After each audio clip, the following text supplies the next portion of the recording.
कृण्वन्तो समारिम् अपघ्नन्तो अरावणः।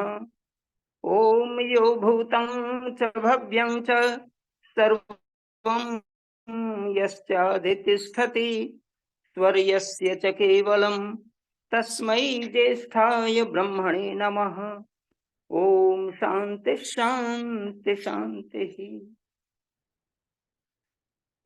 आर्यों का महाकुंभ एवं भारत को समझो अभियान के अंतर्गत विगत 3 वर्षों से अनवरत संचालन हो रहे इस कार्यक्रम को सम्यक गति प्रदान करने वाले हमारे सम्मानीय संचालक आर्यरत्न श्री लखनलाल जी आर्य और इसके साथ ही साथ अभी माननीय श्री अनिल नरूला साहब भी अपना कुछ विचार दे रहे थे।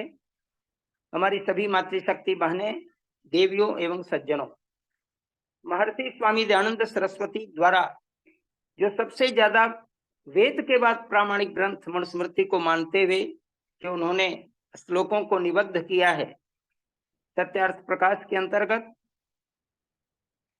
ऐसे महत्वपूर्ण मनुस्मृति को धारावाहिक क्रम से अध्यायवाज प्रस्तुत करने का अवसर हमारे माननीय लखनलाल आर्य जी ने दिया है। इसके लिए मैं उन्हें साधुवाद देता हूं। सचमुच जो मनुस्मृति का सबसे बड़ा स्रोत जो है वो वेद ही है। इसलिए प्रथम अध्याय के अंतर्गत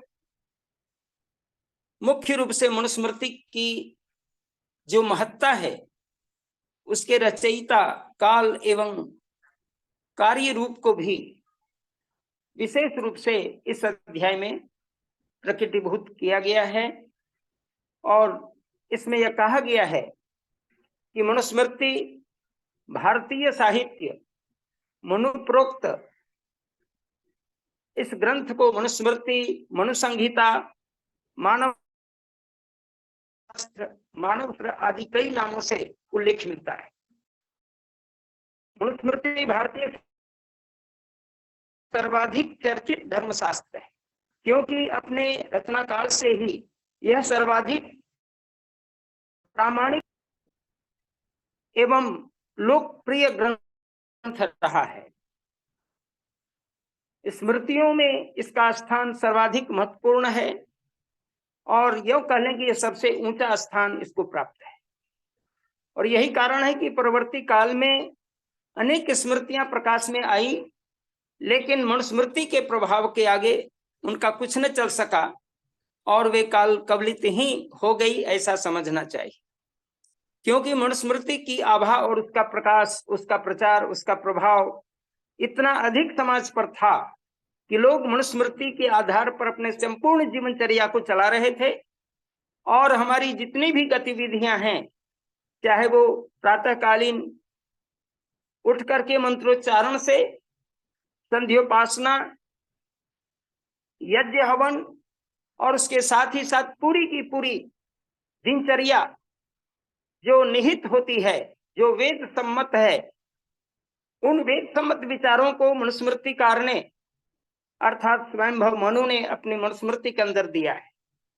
मनुस्मृति के अंदर मूल रूप से 12 अध्याय हैं और 12 अध्यायों में जो आज का विषय मुख्य रूप से जो मैंने लिया है वो प्रथम अध्याय का ही विषय लिया है, ताकि प्रथम अध्याय में किन किन विषयों का समायोजन हुआ है इसके बारे में थोड़ी चर्चा हम लोग को सुननी चाहिए, समझनी चाहिए।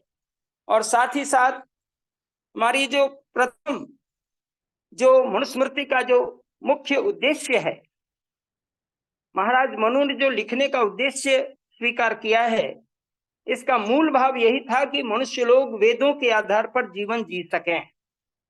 इसके लिए प्रारंभ में जो एक श्लोक आता है उसमें ये भाव भरा गया है कि मनुस्मृति के रचनाकार महाराज मनु एकांतवास कर रहे थे और उसमें यह कहते हुए कहा गया है कि मनु में एकाग्रमासीनम अभिगम्य महर्षयः प्रतिपूज्य यथा न्यायम इदम वचनम अब्रुवन।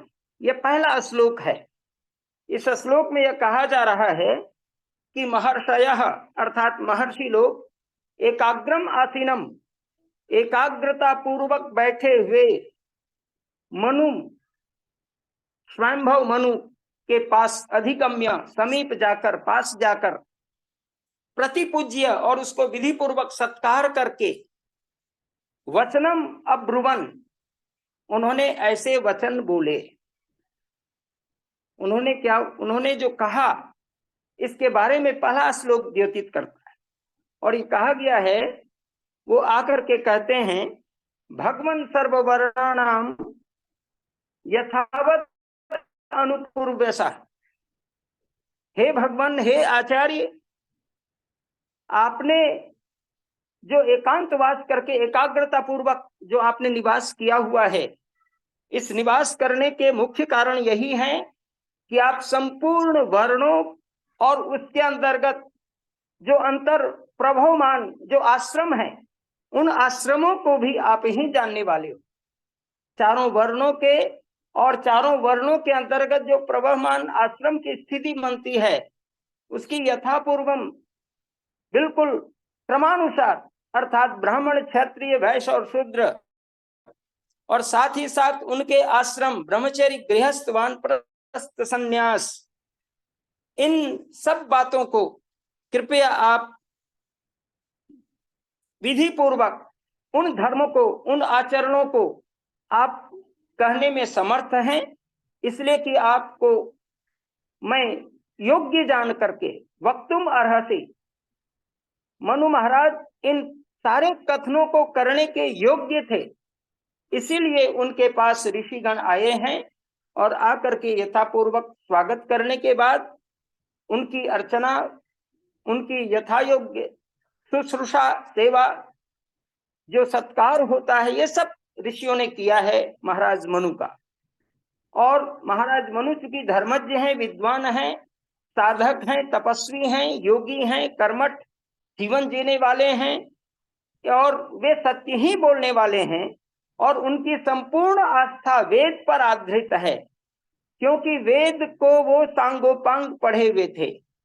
इस कारण वो वेदानुसार ही अपना कथन करेंगे, ऐसी आशा लेकर के उन ऋषियों ने महर्षि मनु के पास जाकर ऐसा वचन कहा। ऐसे वचन को सुनने के बाद महाराज मनु ने स्पष्ट कहा है कि मैं जो धर्म की चर्चा करने जा रहा हूं इसमें वर्णाश्रम धर्म मेरा प्रथम होगा। वर्णाश्रम धर्म की प्रथम चर्चा करते हैं, क्योंकि मनुष्य के जीवन का जो आधार है वो वर्णाश्रम व्यवस्था ही है। और यही कारण है कि ऋग्वेद के अंदर और यजुर्वेद के अंदर जो पुरुषोक्त है उसमें भी ब्राह्मण से मुखमासीत बाहु राजन्य कृता उरु तदस यद्वैश्य पद विभागुं शूद्रो अजायत, अर्थात इस समाज रूपी पुरुष का जो मुख है वही ब्राह्मण है और उसकी दोनों भुजाएं क्षत्रिय हैं, उसके उरु जंघा आदि वैश्य हैं और पद पैर के तुल्य हैं। इन भावों को लक्षित करके महाराज मनु ने वर्णाश्रम धर्म की चर्चा की। इसमें आप देखते हैं मेरे प्रिय श्रोतागण, इसमें आप जो देखते हैं धर्म, वस्तुतः वो इस अध्याय के अंदर वर्णाश्रम धर्म को लेकर के धर्म की भी चर्चा करते हैं।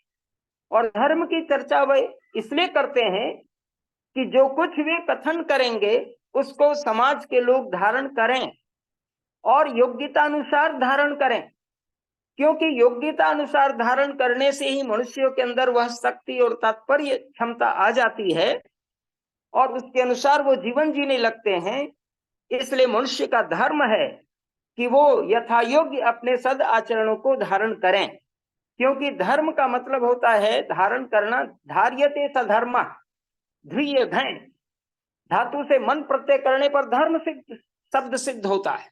इसलिए महाराज मनु ने प्रथम अध्याय के अंतर्गत वर्णाश्रम धर्म को लेते हुए धर्म की चर्चा की है और धर्म की चर्चा करते हुए उन्होंने सबसे बड़ी बात यह बतलाते हुए कहा है कि धर्म जो है वो वेद सम्मत है, उसको धारण करना चाहिए और धारण करने के लिए चार मुख्य जो पुरुषार्थ हैं, जिसको धर्म, अर्थ, काम और मोक्ष कहते हैं, उन पुरुषार्थों को भी हम सभी चार मुख्य रूप से उन्होंने ग्रंथ लिए हैं। वेद स्मृति सदाचारः स्वस्य च प्रियमात्मनः एतत् चतुर्विधम प्राहुः साक्षात धर्मस्य लक्षणम। इस श्लोक के माध्यम से महाराज मनु ने यह स्पष्ट कहा है कि हम जो कुछ भी कहेंगे वो वेद सम्मत कहेंगे, स्मृति सम्मत कहेंगे, आचरण से युक्त होने वाली बात कहेंगे, और दूसरे की यात्री जो बात लग सकती है उसकी चर्चा करेंगे। इसलिए महर्षियों से उन्होंने यह विधि पूर्वक इस आग्रह को स्वीकार किया था कि मैं जो कुछ भी कहने वाला हूं वो समग्र जीव जगत के कल्याण के लिए ही कहूंगा।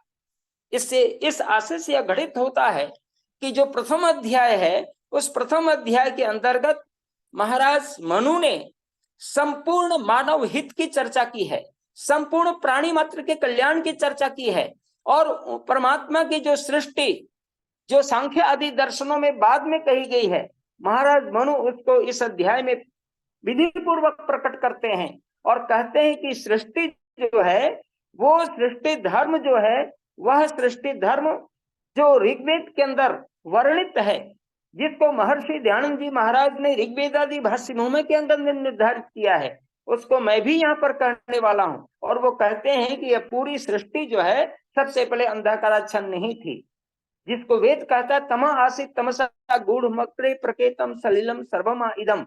यह संपूर्ण सृष्टि अंधकाराच्छन्न थी, उसमें न कोई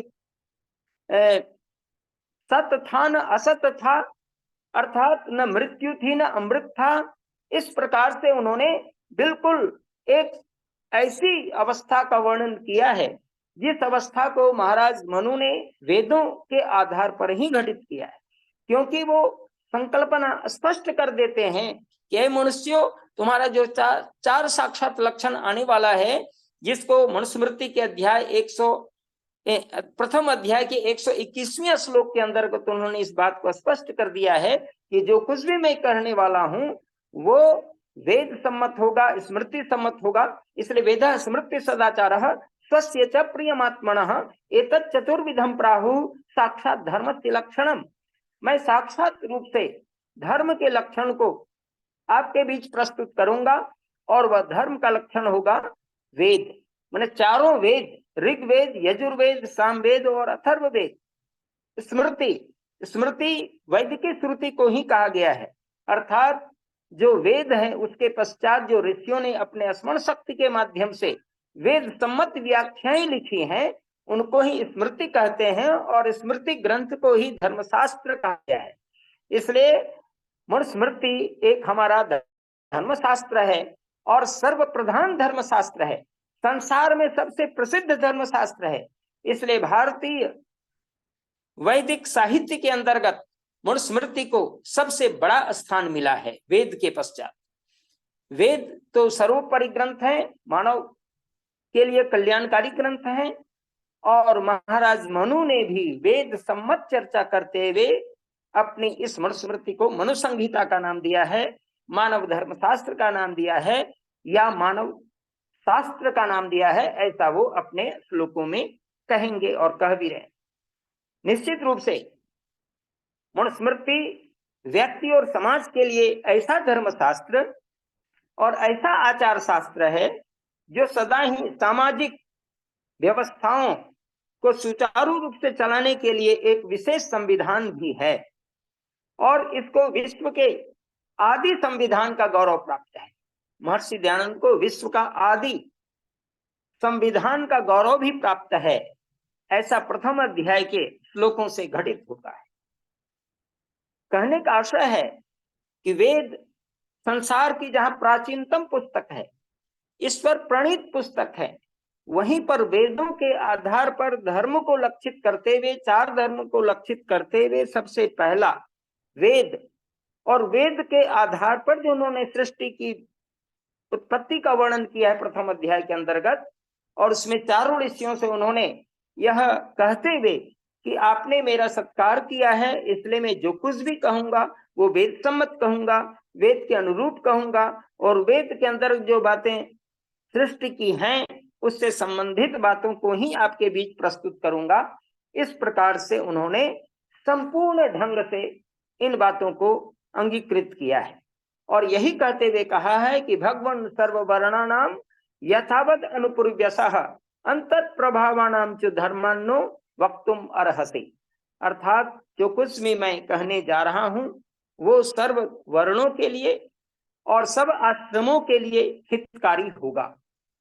सभी मनुष्य 4 वर्णों में विभक्त हैं, ब्राह्मण क्षत्रिय वैश्य शूद्र, और उन चारों वर्णों के अंतर्गत 4 आश्रम की व्यवस्था भी महाराज मनु ने इस अध्याय में दिए हैं और देते हुए कहा है कि ब्रह्मचर्य 1 से 25 वर्ष तक को ब्रह्मचर्य आश्रम माना गया है, 25 से 50 गृहस्थ आश्रम है, 50 से 75 वानप्रस्थ है और 75 से 100 संन्यास है।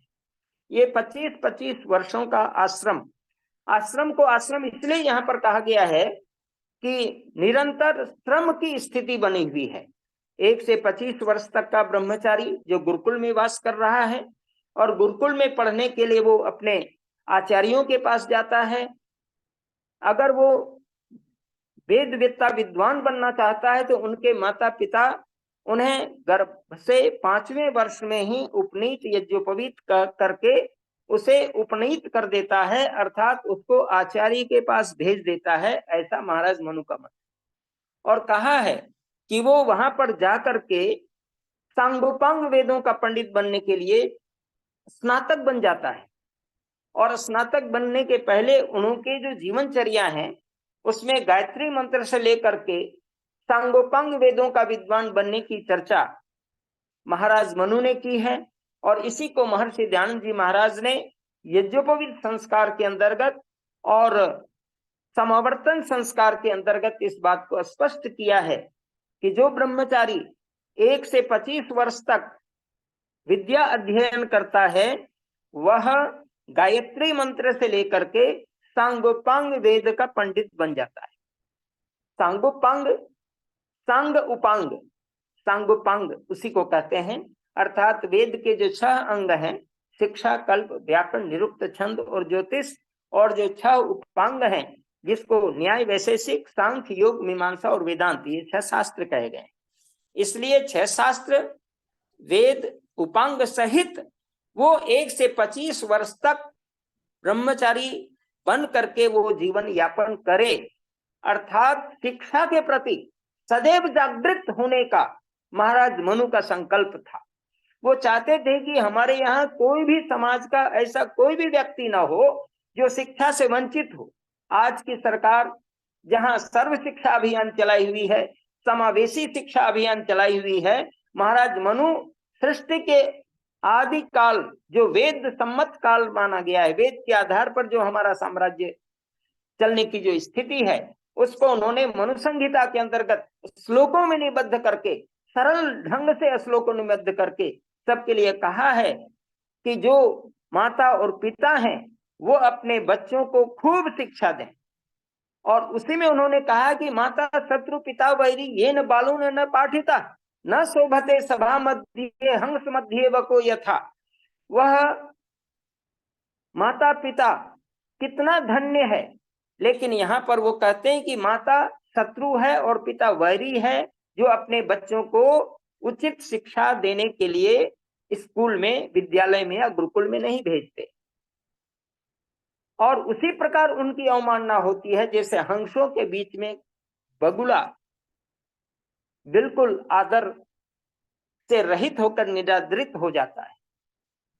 ठीक उसी प्रकार समाज के अंतर्गत वे माता पिता जो अपनी संतान को ब्रह्मचर्य पूर्वक शिक्षा नहीं देते, ब्रह्मचर्य आदि नियमों का पालन करने के लिए गुरुकुल में नहीं भेजते या शिक्षणालय में नहीं भेजते, महाराज मनु के शब्दों में वह माता शत्रु है और पिता वैरी है, जिसको महर्षि दयानंद जी महाराज ने सत्या प्रकाश के शिक्षा विषय में इस श्लोक को दिया है और कहा है कि निश्चित रूप से वे माता और पिता शत्रु हैं अपनी संतान के लिए, जो अपनी संतान को योग्य शिक्षा देने के लिए ब्रह्मचर्य आश्रम में ही गुरुकुल न भेजते। तो ये कहने का आशय यह है कि महर्षि मनु ऐसे आदि संविधान निर्माता हैं, वेद सम्मत निर्माता हैं, जिन्होंने अपनी संपूर्ण व्यवस्था को वर्णाश्रम धर्म को लक्षित करते हुए सब लोगों के लिए उपयोगी माना। आवश्यकता है कि महाराज मनु ने जो संदेश दिए हैं उनका एक एक संदेश हृदय ग्राह्य होना चाहिए और सबके लिए पठनीय और करणीय होना चाहिए।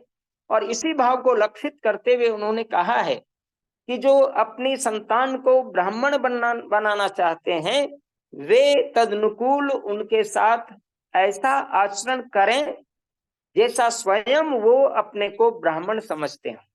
अर्थात ब्राह्मण का कर्म उन्होंने निर्धारित किया है, यजनम याजनम अध्ययनम अध्यापनम दानम विग्रहम। इस चीज को लेते हुए उन्होंने कहा कि जो अध्ययन करता है, अध्यापन करता है, माने पढ़ता और पढ़ाता है, यज्ञ करता और कराता है, दान देता और दान लेता है, इन 6 कर्मों को अर्थात पढ़ना पढ़ाना, यज्ञ करना कराना, दान लेना और दान देना, इन 6 कर्मों को जो व्यक्ति करता है वह व्यक्ति ब्राह्मण वर्ण का हो जाता है।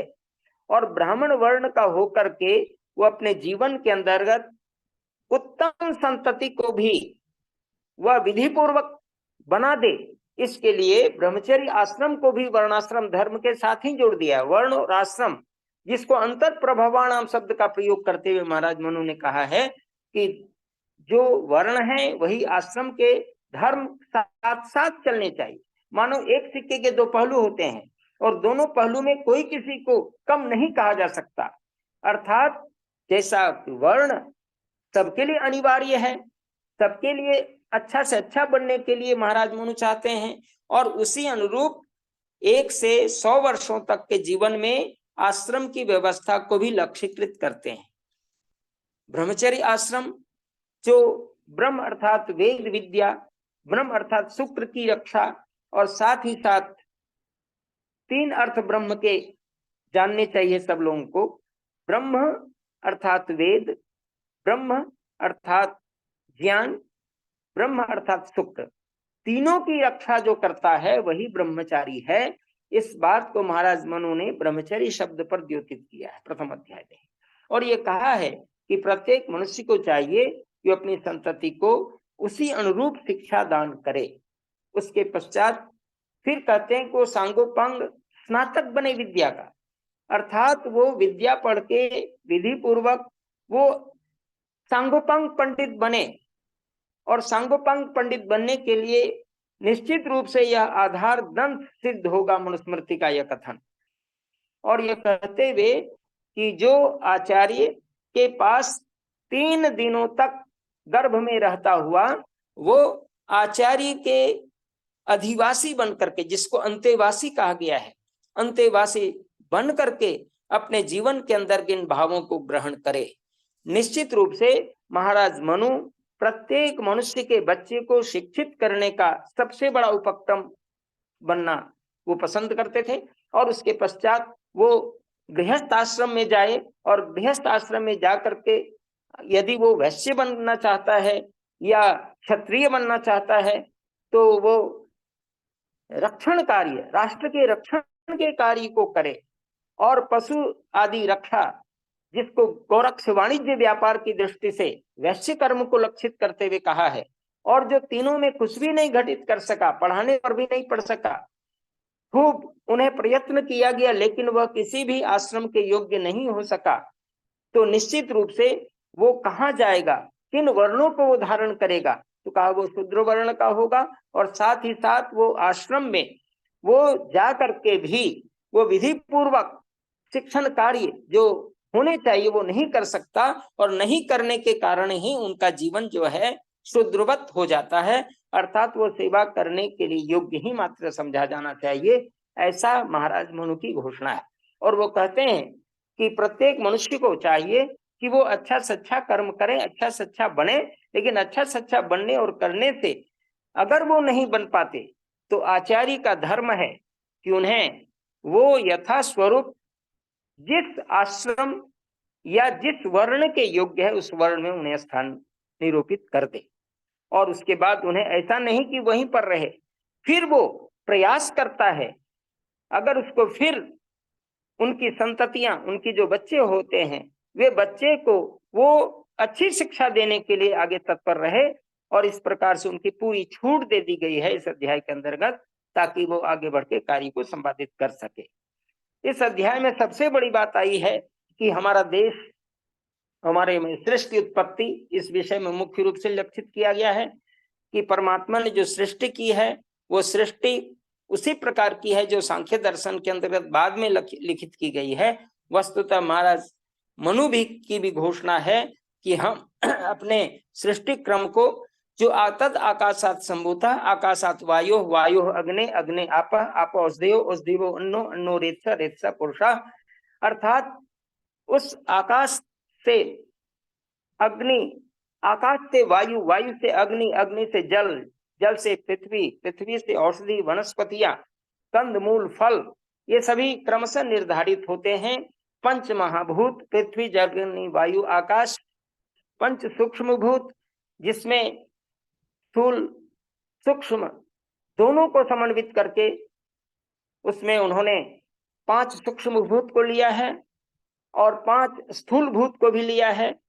5 सूक्ष्म भूत में उन्होंने रूप रस गंध स्पर्श और शब्द को कहा है और 5 स्थूल में उन्होंने पृथ्वी जल अग्नि वायु आकाश को रखा है। और इस तरह से उभयेंद्रियाणी को भी लिया है, 5 ज्ञानेन्द्रियां, 5 कर्मेंद्रियां, मन बुद्धि चित्त अहंकार आत्मा, ये सभी 24 तत्वों को वर्णित किया है। और इस तरह से उन्होंने 24 तत्वों को विधि पूर्वक घटित करते हुए जो हमारी वेद सम्मत सृष्टि विषय है इसको उन्होंने द्योतित किया है। और इस प्रकार से द्योतित करते हुए महाराज मनु ने स्पष्ट कहा है कि जो कुछ भी हम संसार के अंदर नाम जानते हैं उन नामों को वेद से ही हम लोगों ने सीखा है।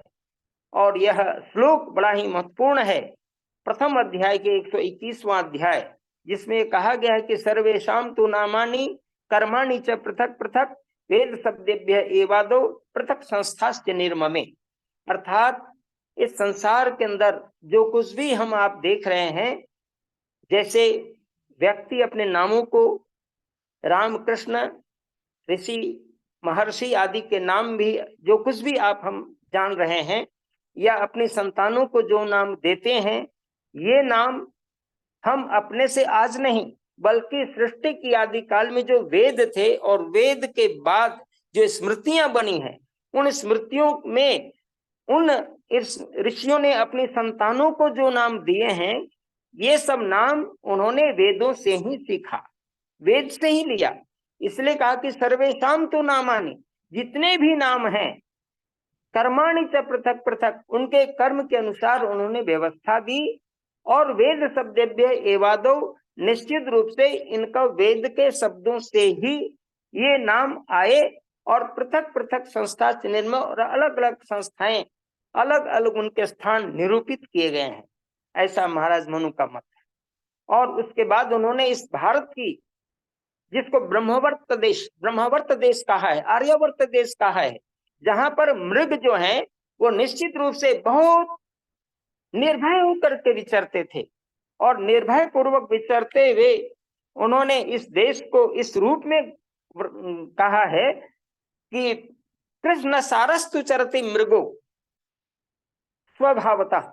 अर्थात जहां पर मृग, काले मृग, कृष्णसार कहते हैं काले मृग को, जहां पर काले मृग बिल्कुल स्वच्छंद भाव से निर्भयता के साथ विचरण करते हैं, वही देश जो है वो यज्ञ देश कहलाता है।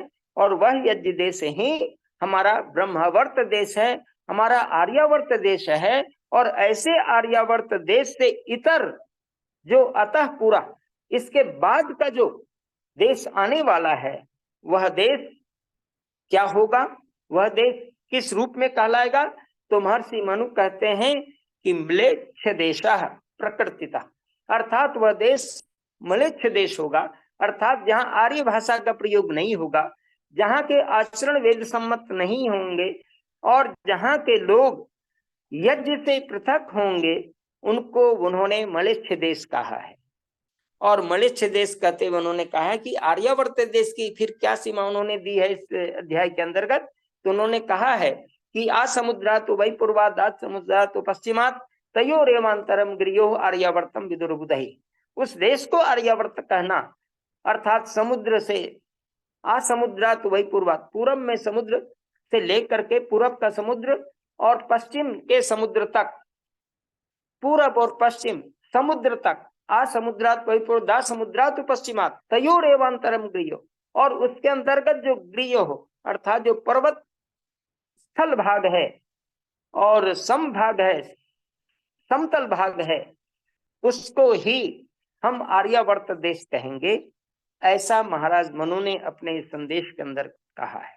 आर्यावर्तम विदुर बुधई, हमारे विद्वानों ने उसी को आर्यावर्त देश कहा है। और इस आर्यावर्त देश में जन्मने वाले कैसे लोग होंगे, इसके बारे में महाराज मनु ने घोषणा पूर्वक बात कही है कि एतद् देश प्रसूतस्य सकाशादग्र जन्मनः स्वम स्वम चरित्रम शिक्षेरण पृथिव्याम सर्वमानवाः।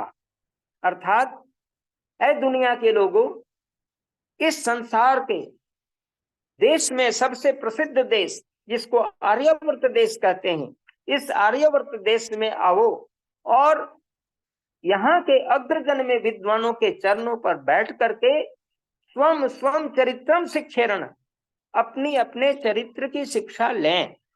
ऐसी घोषणा महाराज मनु की है। और महाराज मनु की यह घोषणा स्पष्ट करती है कि हमारा देश जो आर्यावर्त देश है वो वेद से समृद्ध देश है, जहां पर वेद की ऋचाएं गान करती हुई यहाँ की तमाम जनता इस बात की घोषणा करती है, यहाँ के लोग, यहाँ के बच्चे सभी वेद मंत्रों के उच्चारण करने वाले हों और सभी लोग वेद के अनुसार जीवन जिए, इस बात की घोषणा उन्होंने इस अध्याय के अंतर्गत की है। और कहा है कि यहाँ के ब्रह्मचारी वेदवित हों, यहाँ के लोग जो ब्रह्मचर्य पूर्वक वैदिक धर्म की रक्षा के लिए तत्पर हों और हर प्रकार से वैदिक धर्म की रक्षा करने के लिए अपने आश्रम नियमों का भी विधि पूर्वक पालन करते जाएंगे, तो निश्चित रूप से हमारा देश जो आर्यावर्त देश है, जिसको ब्रह्मावर्त देश कहा गया है, उस ब्रह्मावर्त देश की जो स्थिति है वो महाराज मनु ने प्रथम अध्याय के अंतर्गत घोषणा करते हुए कहा है कि सरस्वती और देशद्वती नदी के बीच का जो उत्तम स्थल है हमारा ब्रह्मावर्त देश है। और ब्रह्मावर्त देश में ब्रह्म ज्ञानी विद्वान ऋषि मुनि साधु संत महात्मा आदि जन का स्थान है। और यहाँ पर जो भी लोग इस ब्रह्मावर्त देश में रहने वाले हैं, उनका चरित्र इतना ऊंचा था, उनका तर्क इतना ऊंचा था, उनके मस्तिष्क इतने ऊंचे थे, उनकी उर्वरा शक्ति, जो मानसिक उर्वरा शक्ति जिसको मेधा कहते हैं, जिसको प्रज्ञा कहते हैं, जिसको ऋतंभरा कहते हैं, इस प्रकार की बुद्धि वाले हमारे देश के लोग हैं, होंगे। और साथ ही साथ इस प्रकार से उन्होंने जीवनचर्या चलाई थी, जिसके कारण संपूर्ण देश के लोग ऐसे ऐसे विद्वान आचार्यों के निकट बैठ करके अपने अपने चरित्र शिक्षा लेते थे। इस प्रकार की बात को उन्होंने इस प्रथम अध्याय के श्लोकों में द्योतित किया है। निसंदेह महाराज मनु का यह संदेश स्पष्ट करता है कि वेद, स्मृति, सदाचार और प्रियमात्मन ये निश्चित रूप से धर्म के 4 साक्षात लक्षण हैं। और इन लक्षणों को जो व्यक्ति धारण करता है वही व्यक्ति वस्तुतः धार्मिक है। ऐसा महाराज मनु ने इस अध्याय में इन श्लोकों के माध्यम से हम लोगों को उपदेश किया है। महाराज मनु की घोषणा इन बातों के साथ स्पष्ट हो रही है कि हम जितने भी मनुष्य हैं सब वेदानुकूल जीवन यापन करें। और वेदानुकूल जीवन यापन करते हुए जो हमारी वैदिक सृष्टि व्यवस्था है और जो हमारा धर्मचर्या, जो हमारी धर्मचर्या पूर्वक अर्थात धर्म के अनुसार हमारी जो चर्याएं, हमारी दिनचर्या है, उसको हम धर्मानुसार बिताएं और धर्मानुसार बिता करके हम ईश्वर के उस सत्य को जाने, ताकि हम कभी भी नास्तिक न होवें। महाराज मनु ने डंके की चोट से इस बात की घोषणा की है कि संसार के अंदर ईश्वर को न मानना लोग प्राय समझते हैं नास्तिक, लेकिन महाराज मनु वेद के इतने पारंगत विद्वान थे वेद के इतने बड़े समर्थक थे, वेद के इतने बड़े समझे संपोषक थे, वेदों के अनुसार जिन्होंने संपूर्ण जीवन विद्या को संचारित किया है, उनके जीवन में वेद ही बोलते हैं और वेद ही बोलने के कारण उन्होंने धर्म का प्रथम साक्षात्कार में वेद को कहा और वेद को सर्व ज्ञानमयो हिसा ऐसी चर्चा करते हुए कहा और संपूर्ण धर्म की जिज्ञासा रखने वाले को हमें प्रमाण के रूप में, परम प्रमाण के रूप में वैदिक श्रुति को ही रखने के लिए महर्षि मनु ने घोषणा की है।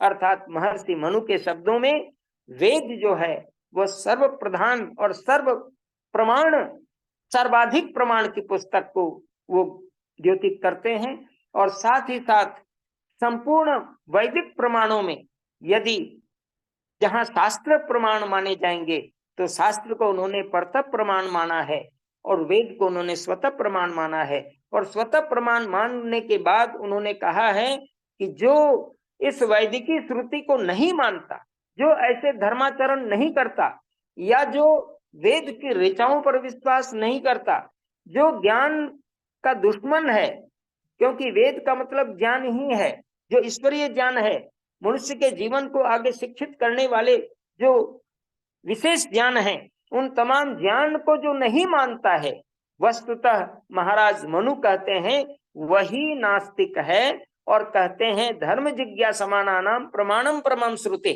जहां धर्म को परम प्रमाण माना वहीं पर उन्होंने कहा कि नास्तिको वेद निंदका, वे वेद की निंदा जो करने वाले लोग हैं वो वस्तुतः वही नास्तिक। अगर आप इधर बाद के इतिहास को देखेंगे तो उसमें देखेंगे कि महात्मा बुद्ध का समय जो आता है, चारवाक का समय आता है, तो चारवाक जो थे वो वेद को नहीं मानते थे और उन्होंने कहा था कि त्रयो वेदस्य कर्ता धूर्तभांडो निशाचरा, तीनों वेदों के कर्ता मानो धूर्तभांड निशाचर हैं।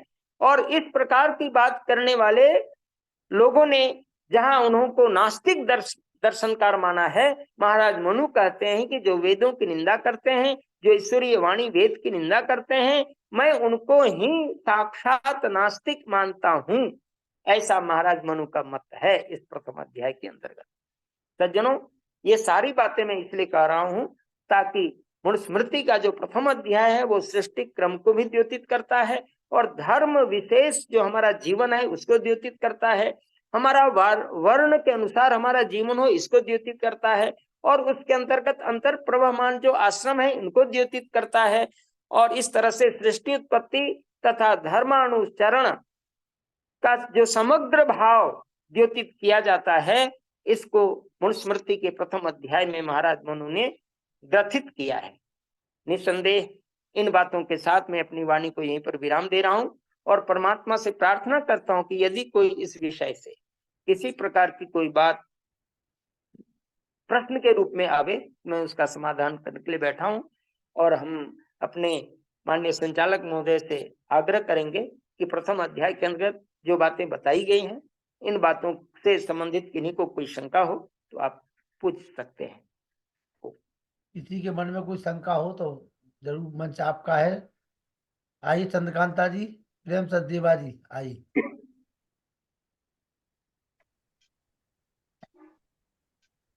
ओम ओम सचदेवा लखनलाल जी नमस्ते। नमस्ते। नमस्ते सादर हाँ जी, नमस्ते। आपको सादर प्रणाम।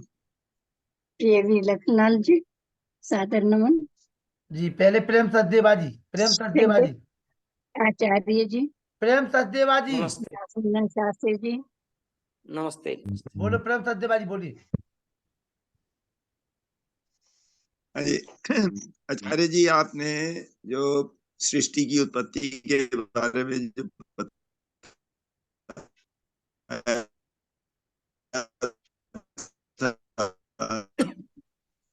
वो और वेदों में 24 तत्वों के बारे में कहीं है तो वो मुझे बताएं, क्योंकि मैंने सत्यार्थ प्रकाश में भी नहीं मिला और ऋग वेदा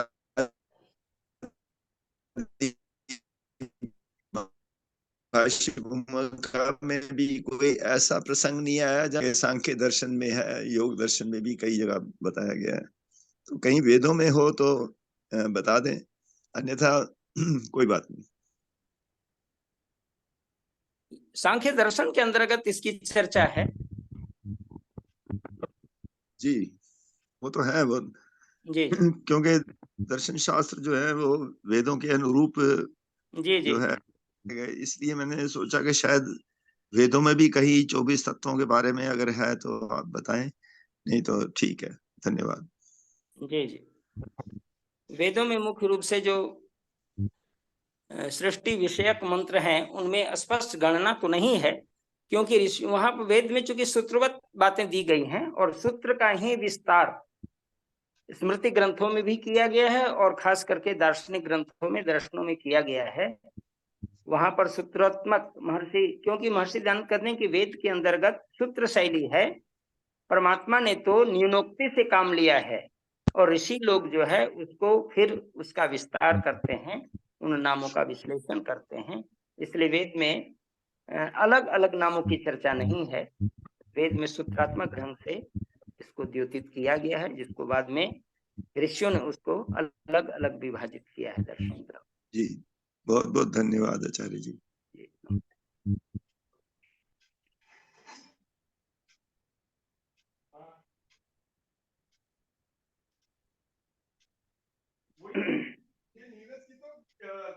खबर ही नहीं है।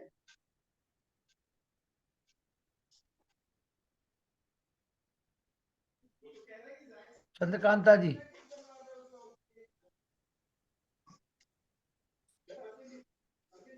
हाँ जी, हाँ मैं बोल चुकी हूँ। आइए और किसी देवेंद्र भाई नाथ को जी। आप समय जी दीजिए। देवेंद्र जी, देवेंद्र भाई साहब, देवेंद्र भाई साहब आइए। हाँ जी। नमस्ते जी, आइए। हाँ, नमस्ते सभी सज्जनों को। जी नमस्ते नमस्ते आचार्य जी नमस्कार। नमस्ते नमस्ते। कैसे हो मनुस्मृति पर आप? व्याख्यान चल हाँ रहा है, बहुत अच्छा। प्रथम अध्याय। मनुस्मृति पर? जी जी, मनुस्मृति पर, जिसमें मनुष्य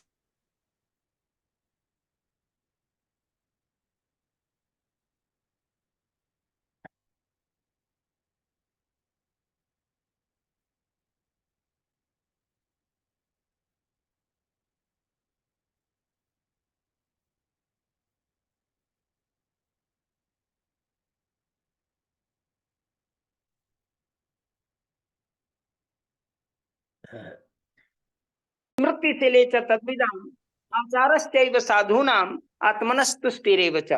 अर्थात अपनी आत्मा की तुष्टि के लिए हम मनुष्यों को चाहिए कि हम वेद को अपना धर्म का मूल माने और उसके बाद स्मृति ग्रंथ को स्वीकार करें। स्मृति ग्रंथ के बाद उनके जो मनुष्य के जीवन के आचरण हैं इनको धर्म के अंतर्गत रखें और उसके बाद उन्होंने इन भावों को ही लक्षित करते हुए धर्म के 4 साक्षात लक्षणों में भी घटा दिया है कि वेद स्मृति सदाचार स्वस्य च प्रियमात्मनः एतच्च दुर्विधम प्राहु साक्षात धर्मस्य लक्षणम। महाराज मनु ने प्रथम अध्याय में ही ये बातें कही हैं कि वेद, स्मृति, सदाचार और प्रिय आत्मन ये मनुष्य के जीवन के 4 साक्षात धर्म के लक्षण हैं। इसलिए प्रत्येक मनुष्य को अपने धर्म को जानने के लिए वेद को स्वीकार करना चाहिए, वेद को समझना चाहिए, वेद को जानना चाहिए, वेदानुसार जीवन अर्पण करना चाहिए, वेद के अनुसार अपने जीवनचर्या को चलाना चाहिए। इसलिए कहा कि वेद ही सर्वप्रधान है, क्योंकि वेदों खिलो धर्म मूलम वो कहते हैं। और उसके बाद तब कहते हैं स्मृति ग्रंथ। स्मृति ग्रंथ के बाद सदाचार, जो मनुष्य का आचरण है उसको वो महत्ता देते हैं। और आचरण के बाद प्रिय आत्मन, अपनी आत्मा के समान दूसरे की आत्मा को समझना, ये भाव महर्षि मनु का स्पष्ट है।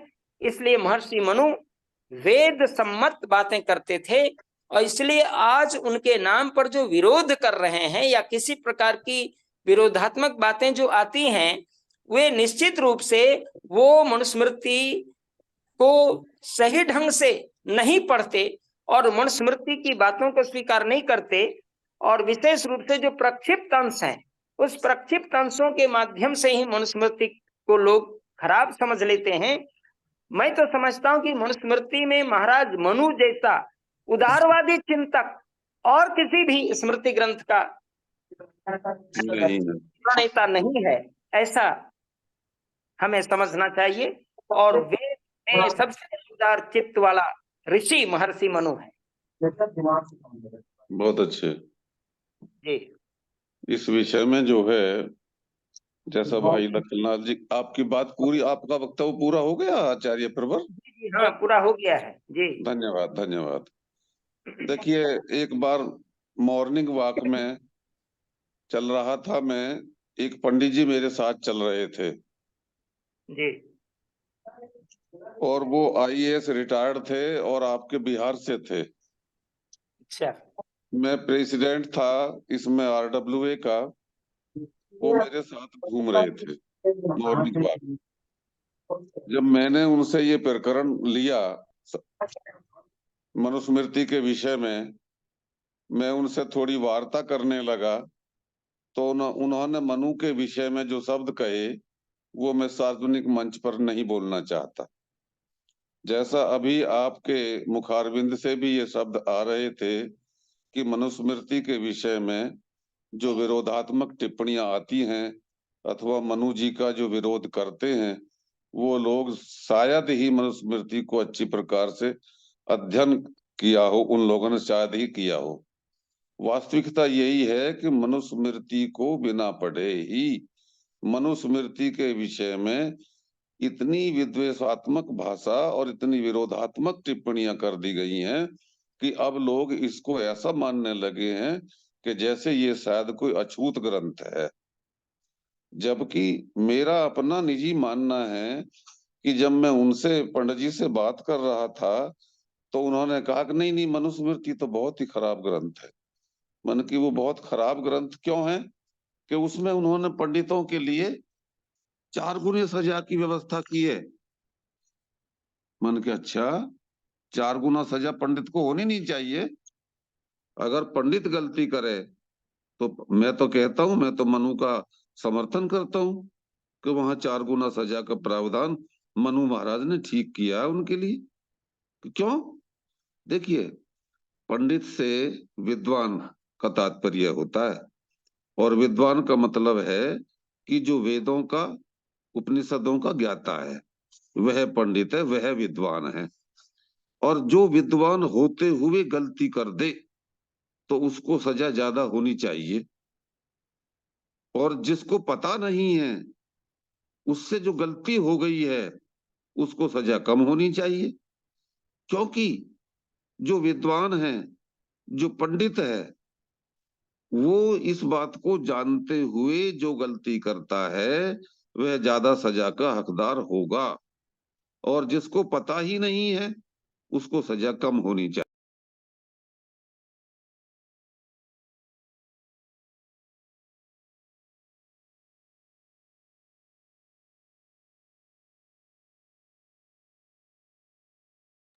आवाज बंद हो गई बड़े भैया, आवाज बंद हो गई।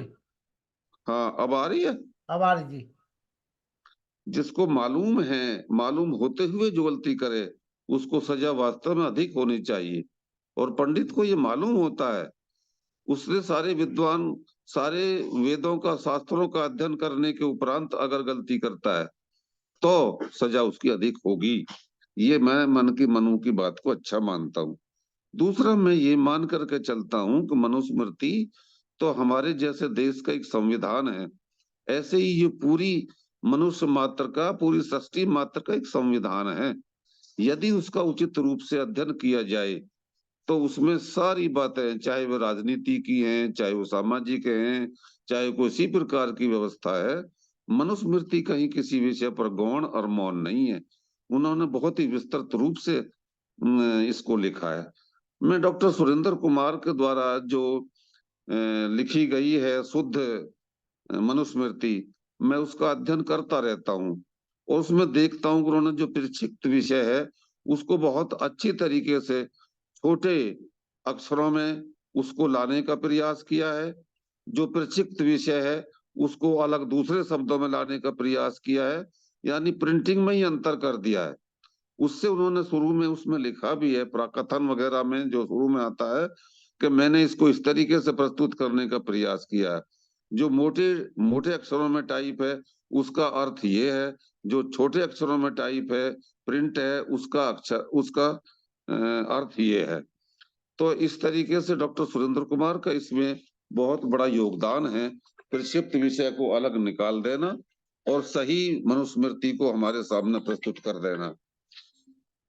मैंने इस विषय में और बहुत सारी बातें की, लेकिन मैं भाई लखनलाल जी से ये निवेदन करूंगा, किसी एक दिन का मेरा कार्यक्रम यदि रखना चाहें तो रख लें, बाकी उस समय मैं सारा जब आप समय दे दें तब रख लेंगे। आप बोल दीजिए कल कहे तो कल, परसों कहे तो परसों। बड़े भाई साहब की तबीयत बहुत नासाज चल रही है हॉस्पिटल में, मुझे जानकारी है, मुझे जानकारी है। इसलिए बस मैं बता पाऊंगा तो मैं कल सूचित कर दूंगा आपको। जब आप चाहे, मंच आपका है, हम आपके हैं। अरे भाई साहब धन्यवाद सब आप लोगों का। आपका और छोटा भाई हमेशा आपके लिए है। नहीं, वहां नहीं मिले, हमारे आचार्य जी तो मिल लिए थे टंकारा में। ये तो हमारे शब्दों से केवल आप वो कर रहे हो, टंकारा में हम आपसे नाराज हो गए थे। टंकारा में आपने मैसेज किया, फोन करते तो हम मिल जाते आपसे। हम उस समय हम नेट नहीं खोलते अपना, इसलिए नेट नहीं खोलते कि इसमें हजारों नंबर जुड़े हैं, 1 मिनट में बैटरी डाउन हो जाती है हमारी। चलो ठीक है, कोई बात नहीं। भविष्य में जल्दी मिलना हो तो फोन करें आप एक बार। हमें अपना भाई प्यारा लगता है, हम तो इसलिए देखना चाहते थे। भाई तो आपका हमेशा प्यारा है, प्यारा रहेगा, क्योंकि हमारे लखन भाई पिताजी का नाम भी प्यारे लाल है। चलो ठीक है, धन्यवाद सभी को, नमस्कार। नमस्ते जी, नमस्ते। आइए प्रेमपाल शास्त्री जी, हम जी आपके नमस्ते प्रेम जी। से भूखे हैं बरेली से। जी जी जी। बरेली से भाई साहब, अच्छा, बहुत अच्छे। आइए, पहली बार जुड़े हैं प्रेमपाल शास्त्री जी। प्रेमपाल जी सभी को परिचय दे दीजिए, 2 शब्द बोलिए। मैं प्रेमपाल सिंह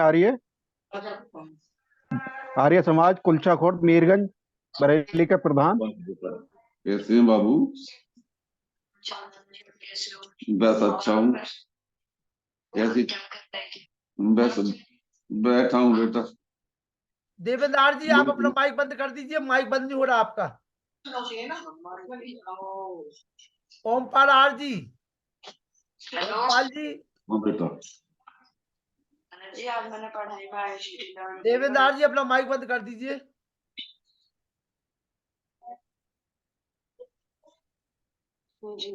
चलिए देवेंद्र जी माइक बंद कर दे अपना। मनु भाई गुलाटी जी, मनु भाई गुलाटी जी स्वागत है आपका। नमस्ते जी। नमस्ते, आइए, स्वागत है आपका, स्वागत है। बहुत बहुत धन्यवाद। बहुत अच्छा मनुस्मृति पे आज कार्यक्रम सुना। मनुस्मृति पे बहुत अच्छा कार्यक्रम सुना जी, और आनंद आया। और आप काफी समय से ये कार्यक्रम कर रहे हैं, आपको हार्दिक शुभकामनाएं।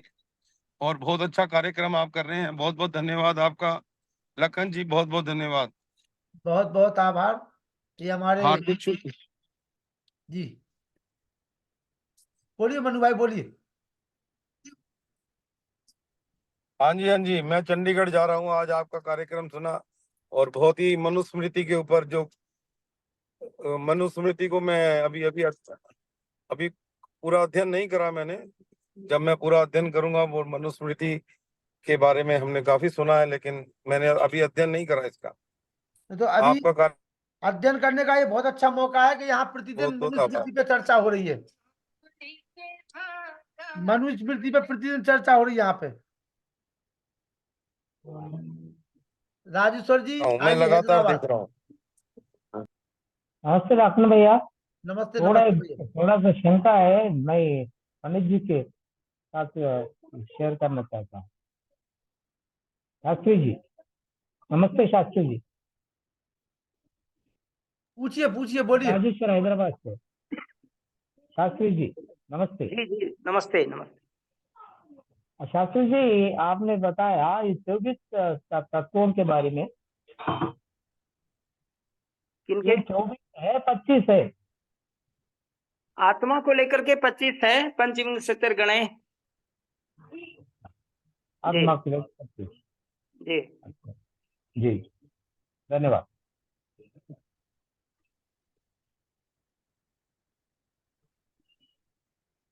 महाराज, मनु ने प्रथम अध्याय के अंतर्गत जी 3 प्रकार के सृष्टि मुख्य रूप से लिखी है। जगवीर जी, उद्भिद सृष्टि को भी स्वीकार किया है, स्वेदज को भी स्वीकार किया है, जरायुज को स्वीकार किया है ना। अंडज, पिंडज, स्वेदज, उद्भिद, 4 प्रकार के, 4 ममता प्रकार के प्रभाकर जी, सृष्टि। ममता जी, ममता जी, ममता प्रभाकर जी,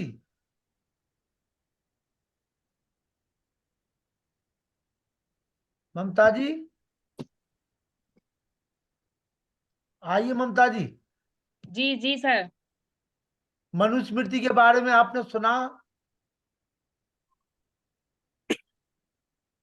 कोई शंका हो मन में तो पूछ सकती हो। सर आज लेट लेट ज्वाइन कर पाए अभी सर, और डाटा हो गया था तो अभी किए हैंगे। और आचार्य जी ने बहुत अच्छा बताया, इतना सुना है। डेली प्रचार नहीं वो करते हैं सर, सुनते रहते हैं, लेकिन इतना ज्ञान प्राप्त नहीं हो पा रहा है कि बोल सके सर। लगातार सुनते रहिए, यहाँ बहुत ज्ञान की गंगा बह रही है। जी सर, ठीक ठीक। इतनी अच्छी गंगा मैंने अपने जीवन में कहीं नहीं देखी। ईश्वर की कृपा से, आप सब लोगों के स्नेह, प्रेम से, आशीर्वाद से, सहयोग से ये कार्यक्रम चल रहा है। तो जी मुझे तो जी नहीं बिल्कुल। लगता कि इससे अच्छी गंगा कहीं बह रही हो। नहीं नहीं, बिल्कुल सही कह रहे हैं गुरुजी, बिल्कुल सही कह रहे हैं। ना तो यहाँ कोई चढ़ावा है, ना यहाँ कोई आडंबर, ना कोई पाखंड है, ना कोई यहाँ लूट खसूट है। नहीं नहीं सर, सुनेंगे, कल से डेली कोई सुनेंगे। कोई व्यक्ति सिंगल ये आरोप नहीं लगा सकता कि हमसे कभी लखन जी ने पैसा हथिया लिया है। नहीं 3 साल में कोई नहीं गुरुजी। व्यक्ति उंगली नहीं उठा सकता। जी आइए वेद शांति पाठ करें। चलो। जी। कल नरोराज तैयार रहिए, कल आपका भजन होगा बड़ा वाला। शांति पृथ्वी शान्तिरापः शान्तिरोषधयः शान्तिः वनस्पतयः शान्तिर्विश्वे देवाः शान्तिर्ब्रह्म शान्तिः सर्वं शांति शांति रेधि ओम शांति शांति बोले सो अभय सत्य सनातन धर्म की जय। धर्म की जय। प्रजानंद की जय। जय योगेश्वर महर्षि दयानंद की की जय। जय पुरुषोत्तम श्री रामचंद्र की जय। जय ईश्वर श्री कृष्ण चंद्र की जय। जय राम की जय। स्वामी श्रद्धानंद की जय। श्री आत्मानंद की जय। महात्मा हंसराज की जय। भारत माता की जय। गौ माता की रक्षा हो, पालन हो, समाज अमर रहे, देश की ज्योति जलती रहे, ओम का झंडा ऊंचा रहे, भाइयों के महाकुंभ और भारत को समझो अभियान की जय। ततो विश्व मार्यम ध्वनि ओम वैदिक अभिवादन सबको नमस्ते। नमस्ते जी। ओम सर्वेभ्यो नमः। सब लोगों को नमस्ते जी। राजेश्वर जी को नमस्ते जी। नमस्ते नमस्ते नमस्ते। सभी को सादर नमस्ते। संतोष सतान जी, कल आपका भजन होगा, जल्दी आइए। सभी के माइक खोल दिए हैं, सभी लोग नमस्ते कर लीजिए एक दूसरे से। कह रहे सभी से नमस्ते। मेरा गला नहीं सही है मेरा। अरे आप गाओगे, आपका गला ठीक हो जाएगा। प्रथम अध्याय अभी पूरा नहीं हुआ है, उसमें बहुत खांसी सारे आ जाएगी तो क्या फायदा। हुए हैं। प्रथम अध्याय चलिए आप में कह रहे हैं तो कोशिश कर लेंगे। बहुत बड़ी बड़ी बातें आई हैं। 144 श्लोक उसके मुख्य रूप से हैं, जिसमें 78 नमस्ते श्लोक आचार्य प्रसिद्ध है। जी, उपस्थित सभी भाई बहनों को सादर नमस्ते। कल देख लीजिए जो रह गया हो उसको, ठीक है। जी कल प्रथम अध्याय को ही थोड़ा सा और भी स्पष्ट कर और देंगे। देवेंद्र भाई साहब को भी इसी विषय पे सुनेंगे हम, अपने बड़े भैया देवेंद्र जी सिंह जी जी को, ठीक है, विधायक जी उसमें को। जो विषय बचेगा, समय बचेगा, उसमें अपनी बात रख देंगे। ठीक। जी वो तो जब उनकी अनुकूलता होगी उस दिन आपको स्टॉप कर दिया जाएगा, केवल उन्हीं को दिया जाएगा, ठीक है। ठीक है। जिस दिन बड़े भैया कह देंगे कि मैं तैयार हूँ, उसी दिन हाँ। बड़े भैया का रहेगा कार्यक्रम, आपका नृत्य रहेगा उस दिन। जी जी ठीक। अपन मिल बांट के देवेंद्र भैया खाएंगे, आपस में नमस्ते। एक दूसरे को खिलाएंगे। अपन महर्षि मनु की संतान है, तो एक दूसरे को पूरा सपोर्ट करेंगे। यूं खिलाएंगे, आप हमें खिलाएंगे, आपको हम खिलाएंगे। हाथ भी बंधे होंगे तब भी एक दूसरे को खिलाते रहेंगे अपन। ठीक है जी, नमस्ते जी। जी जी नमस्ते। सुनील भैया नमस्ते। देवेंद्र भैया नमस्ते।